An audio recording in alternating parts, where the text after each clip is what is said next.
జరుగుతూ ఉన్నవి. నూతన ప్రతిష్ఠ ఆరాధనలో దేవుడు తన యొక్క మహిమను అందరికి ప్రతిష్ఠించడకు, అందరికీ తన యొక్క వాగ్దానాన్ని బయలుపరచడము, అబ్రహాము ఇస్సాకు యాకోబులు చేసినటువంటి వాగ్దానము ఈ కనివారి కుటుంబానికి దేవుడు ఇవ్వడానికి దేవుడి యొక్క స్పందన ఈ సమయంలో మనం గమనించుదాం.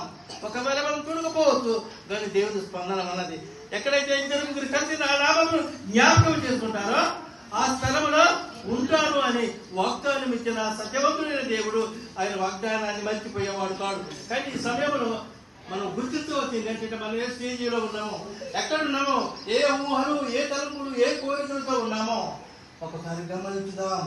తండ్రి అయిన దేవుడు, కుమారుడైన దేవుడు, పరిశుద్ధాత్మ యొక్క దేవుడు మన హృదయాల్లో, మన ప్రాంగణ్యంలోనే ఉన్నాడు.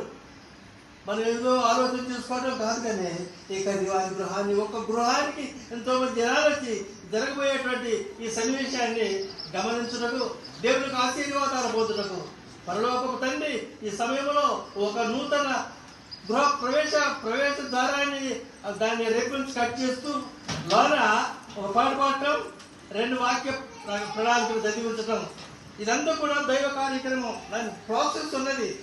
ఈ గృహ నిర్మాణ కార్యక్రమాన్ని నేర్పించేటువంటి ఒక లైన్స్, ఒక ప్రత్యేకించి ఒక లైన్స్ ఉన్నది. దాని టెస్ట్ ప్రకారం అయ్యగారు కూడా జరుగుతున్నారు. అయితే నాకు కొన్ని విషయాలు బయలుపరచమన్నారు.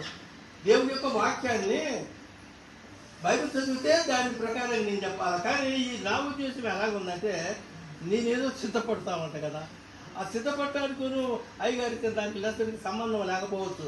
అయినప్పటికీ కూడా మనం ఏం చెప్పినప్పుడు నూతన గృహ గురించే మనం బయలుదేరాలి. ఇంకా వేరే ఈస్టర్ గురించి, క్రిస్మస్ గురించి, నూతన సంవత్సరాల గురించి, కోత పండుగల గురించి ఈ విషయాలు ప్రసంగాలు కాదు, కానీ కేవలము మనము ఈ యొక్క నూతన గృహ విషయాల గురించే మనము బైబిల్లో ఉన్న వేదాన్ని మనం ఒకసారి బయలుపరచాలి. ఈ వాక్యాన్ని చూసినప్పుడు, వాక్య ప్రసంగం చేసేటప్పుడు దేవుడు ఒక చక్కటి పాటలు మనం పాట పాడిన తర్వాత దేవుని వాక్యాన్ని నేను బయలుపరచాలని మనం చేస్తా ఉన్నా. దేవో నీ అద్భుతములో